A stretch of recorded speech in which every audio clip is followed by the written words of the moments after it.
ಇನ್ನು ಆರಂಭದಲ್ಲಿ ಧರ್ಮಸ್ಥಳದ ವಿರುದ್ಧ ನಡೆದಿರೋದು ಷಡ್ಯಂತ್ರ ಬಿಟ್ಟರೆ ಬೇರೆ ಏನೂ ಅಲ್ಲ, ಪಿತೂರಿ ಅನ್ನುವಂತಹ ಮಾಹಿತಿಯನ್ನ ಪ್ರಾಥಮಿಕ ರಿಪೋರ್ಟ್ ಅನ್ನು ಕೊಟ್ಟಿದ್ದಾರೆ ಅಂತ ನೋಡಿದ್ವಿ. ಅದರ ಮುಂದುವರಿದ ಭಾಗ ಸದ್ಯದ ಅಪ್ಡೇಟ್ ನಿಮ್ ಗಮನಕ್ಕೆ ತರ್ತೀವಿ ನೋಡಿ. ಧರ್ಮಸ್ಥಳದ ವಿರುದ್ಧ ಬುರುಡೆ ಗ್ಯಾಂಗ್ ಮಾಡಿದ್ದು ಷಡ್ಯಂತ್ರ. ಮಾಧ್ಯಮ ಹೇಳಿಕೆಯನ್ನ ಶ್ರೀ ಕ್ಷೇತ್ರ ಧರ್ಮಸ್ಥಳ ರಿಲೀಸ್ ಮಾಡಿದೆ. ಇವಾಗ ಕೋರ್ಟ್ಗೆ ಎಸ್ಐಟಿ ಪ್ರಾಥಮಿಕ ತನಿಖೆಯ ಮಾಹಿತಿಯನ್ನ ಈಗಾಗಲೇ ಕೊಟ್ಟಿದೆ. ಧರ್ಮಸ್ಥಳದ ವಿರುದ್ಧ ಇವರಿಷ್ಟು ಜನ ಸೇರ್ಕೊಂಡು ನಡೆಸಿದ್ದು ಷಡ್ಯಂತ್ರ, ಪಿತೂರಿ ಅನ್ನೋದು ಗೊತ್ತಾಗಿದೆ.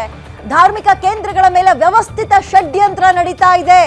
ಷಡ್ಯಂತ್ರ ನಡೀತಾ ಇರೋದಕ್ಕೆ ಇದು ಕೂಡ ಒಂದು ಉದಾಹರಣೆ. ಮಂಜುನಾಥ ಸ್ವಾಮಿಯ ಕ್ಷೇತ್ರ ಕೂಡ ಮುಂದೆ ಯಾವುದೇ ಕೇಂದ್ರಗಳ ಮೇಲೆ ಈ ರೀತಿ ಷಡ್ಯಂತ್ರ ಆಗಬಾರದು, ಸರ್ಕಾರ ವಿಚಾರವಾಗಿ ಗಮನವನ್ನು ಹರಿಸಬೇಕು ಅಂತ ವಿನಂತಿ ಮಾಡಿದೆ.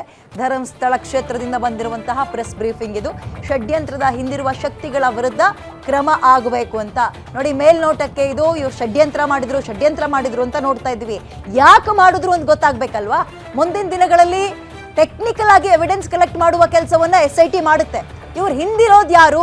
ಫಂಡಿಂಗ್ ಆಗ್ತಿತ್ತು ಅಂತಿದ್ರು. ಫಂಡಿಂಗ್ ಯಾಕೆ ಮಾಡ್ತಾ ಇದ್ರು? ಅವ್ರ ಉದ್ದೇಶ ಏನು? ಅವ್ರು ಯಾವ ಧರ್ಮದವರು? ಅವರ ಟಾರ್ಗೆಟ್ ಏನಿತ್ತು? ಈಗ ಆಲ್ರೆಡಿ ನಾವು ಕೇರಳ ದೇವಸ್ಥಾನ ಸೇರಿದಂಗೆ ಇನ್ನು ಹಲವು ಪ್ರಮುಖ ಧಾರ್ಮಿಕ ಕ್ಷೇತ್ರಗಳನ್ನ ಟಾರ್ಗೆಟ್ ಮಾಡಿ ಅವ್ರಗಳ ವಿರುದ್ಧ ಹುನ್ನಾರ ಮಾಡ್ತಾ ಇದ್ರು.